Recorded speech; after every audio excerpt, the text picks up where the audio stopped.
Selamat datang kembali di dalam perkuliahan Matematika 2B MA 1202. Kita masih berbicara tentang persamaan diferensial. Secara khusus kita akan melihat tentang beberapa persamaan diferensial yang akan kita bahas. Dan kali ini kita akan melihat persamaan diferensial dari sisi lain. Ketika kita belajar tentang teknik integrasi, kita melihat bagaimana mencari solusi persamaan diferensial. Nah, di sini kita tertarik untuk melihat bagaimana perilaku kualitatif persamaan diferensialnya. Kita tidak terlalu peduli dengan kelakuan kuantitatifnya, artinya saya mungkin tidak tahu solusinya setiap waktu, tapi saya tahu bagaimana secara kualitatif solusinya. Apakah dia akan menuju jumlah populasi tertentu misalnya, atau dia akan populasinya akan terus naik, atau populasinya akan terus berubah secara periodik yang seperti apa. Kita mau melihat, kita tertarik pada kelakuan kualitatifnya dibanding kelakuan kuantitatifnya. Kita tidak akan mau mencari solusi sekarang, tapi kita mau melihat bagaimana perilaku kualitatif dari solusinya. Nah, ini ada definisi persamaan diferensial otonom. Itu adalah persamaan diferensial yang mana fungsi turunannya hanya bergantung pada fungsi itu sendiri. Jadi kalau kamu lihat dy dt sama dengan gy. Jadi tidak ada fungsi dari t di sini. dy dt sama dengan gy. Oke ya, maksud saya ini persamaan diferensialnya tidak melibatkan t secara eksplisit. Contohnya ini, dy dt dengan A dikurangi ky. Jadi tidak ada T secara eksplisit di sisi kanannya. Oke ya. Salah satu contohnya adalah masalah konsentrasi obat di dalam darah. Seorang pasien diberikan obat sebanyak A miligram per mililiter jam. Jadi kalau Y-nya ini menyatakan konsentrasi obat dalam jam, ini tentunya adalah setiap saat diberikan A, untuk setiap 1 jam diberikan A, udah gitu terurai sebanding dengan konsentrasi obat dalam darah. Kalau kamu ingat sebanding berarti K dikali dengan konsentrasinya yang adalah Y. Jadi saya punya dy dt dengan A minus KY ini, jadi saya punya konsentrasi obat di dalam darah, bagaimana dia berubah setiap waktunya, ditambahkan A, dan terurai sebanyak K kali dengan konsentrasi obat pada saat itu. Tentunya K-nya itu adalah proporsinya ya, proporsi yang berkurang dari total konsentrasi pada saat itu. Nah, jadi saya punya di sini saya tidak tertarik pada apa solusinya, tapi bagaimana perilaku kualitatifnya. Solusi kesetimbangannya adalah apa? Solusi kesetimbangannya, apa yang dimaksud kesetimbangan? Artinya dia tidak berubah. Apa artinya tidak berubah? Berarti tidak ada perubahan dy dt-nya itu sama dengan 0. Artinya A-nya itu sama dengan KY. Berarti Y-nya itu adalah A per K. Jadi solusi kesetimbangan dapat dicapai saat Y itu sama dengan A per K. Pertanyaannya, apakah dia akan menuju ke A per K ini? Secara kualitatif, apakah dia akan menuju ke A per K ini, atau dia akan meninggalkan A per K? Oke ya, konsentrasi obat di dalam darah untuk berbagai 0 dapat diamati seperti ini. Oke ya, ternyata setelah berapa jam, maka dia konsentrasinya kalau banyak dia akan turun ke A per K, kalau sedikit dia akan naik ke A per K. Artinya, ini nanti pada akhirnya yang akan kita sebut solusi kesetimbangan yang stabil. Artinya apa? Artinya setiap solusi di sekitar A per K, setiap kali saya punya solusi di sekitar A per K, dia akan menuju ke konsentrasi A per K. Dia akan menuju ke konsentrasi A per K. Oke ya, ini yang kita sebut nanti akhirnya adalah solusi kesetimbangan yang stabil. Nah, di sini ada persamaan diferensial tak otonom dari non-autonomous differential equation. Nah, ini ada persamaan diferensial, tapi dia melibatkan variabel bebasnya. Oke ya, melibatkan variabel bebasnya secara eksplisit. Nah, salah satu contohnya adalah ini. Seorang pasien diberikan obat sebanyak AT adalah ini, 1 plus sin T miligram per mililiter per jam. Jadi ini seperti diinfus gitu ya, dia naik, ada kadang-kadang turun, mungkin gitu ya, dimasukkan secara kontinu, tapi kok infusnya naik turun ya? Ya oke lah, kira-kira seperti itu. Jadi diberikan obat, obatnya itu setiap jam itu naik turun. Kadang 2, kadang-kadang 0, dan seterusnya. Sementara itu, obat yang terurai oleh metabolisme tubuh dengan laju YT dengan YT menyatakan konsentrasi obat dalam darah pasien. Jadi DYDT-nya itu adalah apa? Itu adalah ini penambahannya 1 plus sin T, maaf ini salah ya, 1 plus sin T dikurangi dengan Y. 1 plus sin T dikurangi dan Y. Oke ya, ternyata bisa dibuktikan bahwa YT ini adalah solusi dari persamaan. Bagaimana membuktikannya? Tinggal kamu substitusi Y ini ke dalam ini. Cari turunan dari ini terhadap T. Betul nggak 91 dikurangi sin T dikurangi ini? Kalau betul, ternyata ini adalah persamaan diferensialnya. Oke ya, tapi kita nanti pada akhirnya tidak akan membahas tentang bagaimana mencari solusi persamaan diferensial, tapi kita melihat bagaimana perilaku kualitatif dari solusi persamaan diferensial. Nah, berikut adalah tentang bagaimana kita melihat perilaku kualitatifnya. Nah, diberikan persamaan diferensial otonom, misalkan autonomous, DYDT artinya apa? Tidak bergantung secara eksplisit terhadap variabel bebasnya, T. DYDT sebenarnya G dikali Y. Ini ya, secara eksplisit tidak ada kebergantungan terhadap T. Nah, solusi kesetimbangan dari persamaan diferensial adalah konstanta Y topi sehingga GY topi sebenarnya 0. Artinya apa? Artinya DYDT-nya sebenarnya 0. Artinya apa? Berarti Y-nya itu tidak bertambah, tidak berkurang. Tetap. Itu yang kita namakan solusi setimbang. Artinya selama-lamanya dia tidak berubah. Oke ya, kita dapat solusi setimbangnya adalah GY topi 90. Oke, misalkan ini, tentukan solusi kesetimbangan dari model oke. R dikali 1 min R N per K dikali dengan N. Ini persamaan diferensial otonom tidak bergantung dari T secara eksplisit. Oke ya. Untuk mencari solusi kesetimbangannya, tinggal saya dapatkan ini sama dengan 0. Oke ya. Jadi saya punya R dikali 1 min N topi per K dikali N topi harus sama dengan 0. Tentunya saya tahu N topinya sama dengan 0 atau sama dengan K. Dan cara yang sama untuk yang seperti ini, saya bisa mencari solusi kesetimbangannya, yaitu mencari apa? Berarti A min KY topi sama dengan 0. Jadi ini ya, GY topi sama dengan 0. A min KY topi sama dengan 0. Jadi Y topinya adalah A per K. Oke, kamu bisa cari sendiri. Nah, pertanyaannya, bagaimana saya melihat kelakuan di sekitarnya? Apakah dia akan menuju ke Y topi ini, atau dia akan tidak menuju ke Y topi ini? Nah, kalau dia menuju ke topi ini, yang kita sebut stabil secara lokal. Karena kita hanya bisa melihat kelakuan di sekitar Y topi. Kita hanya bisa melihat kelakuan di sekitar titik kesetimbangannya. Karena hanya itu yang perlu bagi kita. Ya. Nah, salah satu cara untuk mengamati kestabilan dari nilai kesetimbangan adalah dengan menggunakan phase plot. Plot fase. Yaitu N terhadap GN. Jadi kalau saya punya ini dNdt sama dengan G fungsi dari N, dNdt sama dengan G fungsi dari N, maka saya akan plot di sini N, ini adalah GN-nya. Ini dNdt sama dengan GN-nya. Misalnya seperti ini.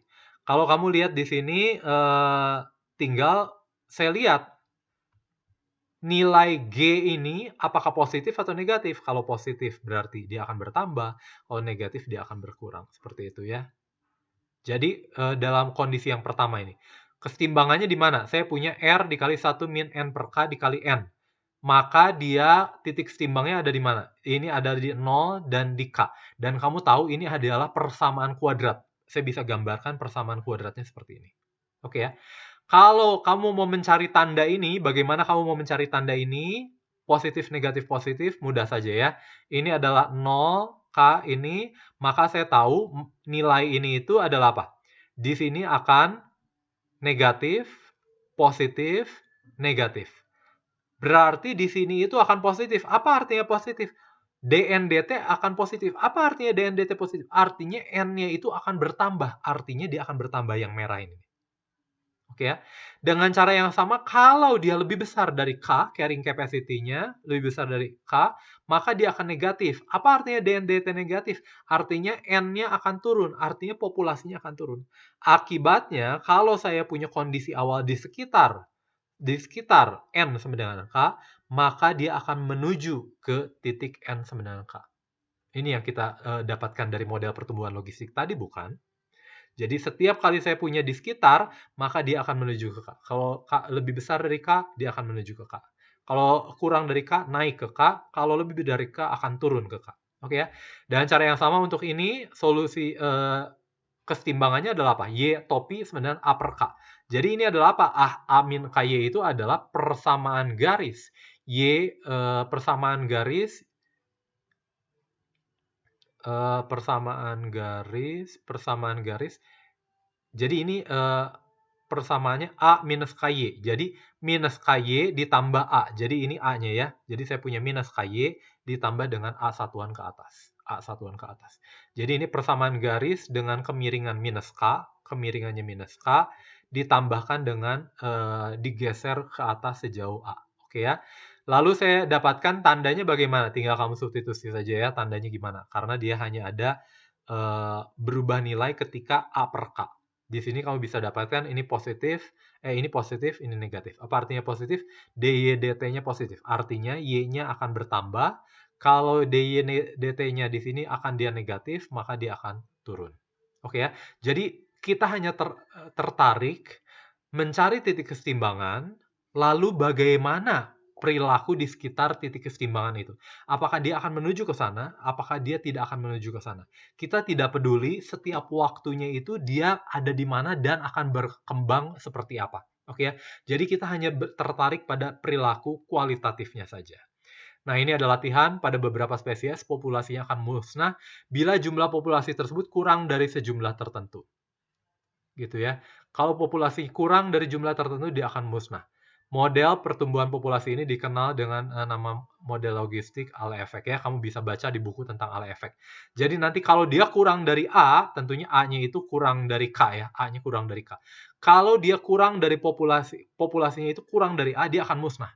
Kalau lebih besar dari A, maka dia bisa naik ke carrying capacity-nya. Kalau lebih besar dari carrying capacity-nya, maka dia akan turun ke carrying capacity-nya.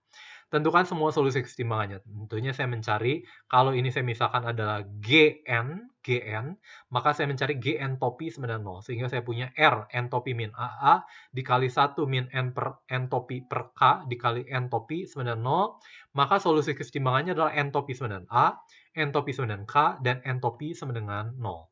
Jadi saya punya titik kesetimbangannya itu adalah apa? 0, A, dan K. N topi sama dengan 0, N topi sama dengan A, dan N topi sama dengan K. Grafik DNDT terhadap N, grafik DNDT terhadap N merupakan polinom derajat 3 dan tidak 3 akar, 0, A, dan K. Ingat, urutannya ini, A antara 0 dan K lebih besar dari A. Jadi saya punya kira-kira seperti ini ya, grafik persamaan pangkat 3. Kalau grafik persamaan pangkat 3-nya seperti ini, kamu sudah tahu, maka saya punya maka bagaimana mencari nilai di sini, positif negatifnya, saya dapatkan, kamu coba sendiri, ini akan menjadi negatif, positif, negatif, positif. Oke ya. Apa artinya di sini negatif? Artinya populasinya akan ke bawah. Kalau dia di sini bagaimana? Positif, artinya dia akan naik. Kalau di sini negatif, artinya dia turun. Artinya titik kesetimbangan K, carrying capacity-nya itu stabil. Oke ya. Kalau kamu punya kondisi awal di dekat carrying capacity, maka dia akan menuju ke carrying capacity-nya. Tapi tidak begitu dengan A. Kalau kamu akan di sekitar A, maka kamu akan didorong. Kalau di kanan A, dia akan didorong ke carrying capacity-nya. Kalau di kiri A, maka dia akan didorong ke 0 yang adalah musnah. Gitu ya. Entopi sama dengan 0, oke. A ini adalah titik kesetimbangan yang tidak stabil, K adalah titik kesetimbangan yang stabil. N sama dengan 0 tidak diperhitungkan karena populasinya tidak ada. Oke. Entopi sama dengan A itu tidak stabil. Yes. Entopi sama dengan K itu adalah stabil. Oke, pertanyaannya, Pak, apakah saya bisa menentukan kestabilan ini dengan cara yang lebih cepat? Bayangkan kalau kamu punya persamaan pangkat 5. Saya berarti harus mencari pembuat nolnya. Setelah mencari pembuat nolnya, saya harus cari tahu. Mencari pembuat nol mungkin mudah ya. Tetapi yang lebih mengerikan adalah apa? Mencari tandanya. Kapan dia positif, kapan dia negatif. Wah, itu agak sulit.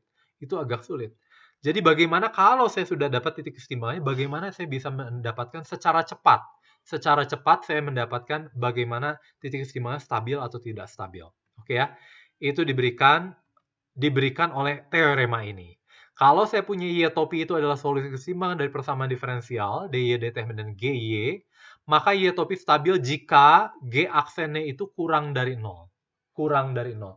Ingat, G aksen Y itu adalah apa? Oke, G aksen Y-nya kurang dari 0. Tidak stabil bila G aksen Y-nya itu lebih besar dari 0. Lebih besar dari 0. Kau bisa anggap ini adalah oke. Kamu bisa menganggap ini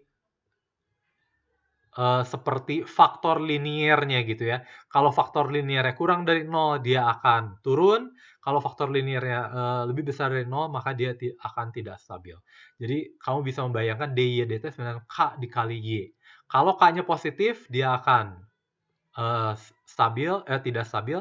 Kalau K-nya negatif, dia akan stabil. Ya oke, nanti kita perjelas lagi di kelas. Nah, G aksen Y 90 itu artinya apa? Tidak diperoleh kesimpulan. Oke, tentukan semua kestabilan dari ini. Oke ya, P 1 min P 1 minus 3P. Kamu tahu ternyata kestabilannya adalah titik keseimbangannya adalah apa? P topi 90, P topi 91, dan P topi 9 sepertiga. Itu kamu sudah tahu ya. Nah, lalu bagaimana menentukan kestabilannya? Kamu mencari turunan dari ini. Turunan dari ini. Turunannya itu adalah apa? Turunannya adalah misalkan GP-nya dan ini, maka turunannya itu diberikan oleh 9P kuadrat min 8P tambah 1. Tinggal saya substitusikan ketika PH min 0. PH min 0 adalah 1. 1 positif. Artinya populasi 0 itu tidak stabil. Kalau kamu lihat tuh di dalam 0 dia akan menuju dibuang ke kanan. Artinya dia tidak stabil. Di sekitar 0 maka dia akan tidak stabil. Dia akan keluar dari 0. Kalau di sepertiga gimana? Kalau saya masukkan sepertiga, ini adalah 9, 1, dikurangi 8/3, ditambah 1. Ini akan negatif. Apa artinya negatif? Artinya dia akan stabil lokal. Kalau kamu lihat di kelakuan di kiri kanannya, dia akan menuju ke titik sepertiga. Bagaimana dengan 1? Ketika 1, saya punya 9 min 8 adalah 1 tambah 1, 2. Positif. Artinya dia akan tidak stabil secara lokal. Artinya dia akan tidak akan masuk ke titik 1, maka dia akan mendorong keluar. Oke ya. Oke, tidak stabil. Oke. Nah, berikutnya adalah pembahasan tentang medan arah di dalam sesi yang berikutnya. Jadi kali ini kita sudah bicara tentang plot fase dan bagaimana mencari perilaku kualitatif, yaitu mencari titik keseimbangan dan mencari kestabilan dari titik keseimbangannya untuk mempelajari perilaku kualitatif dari solusi. Terima kasih.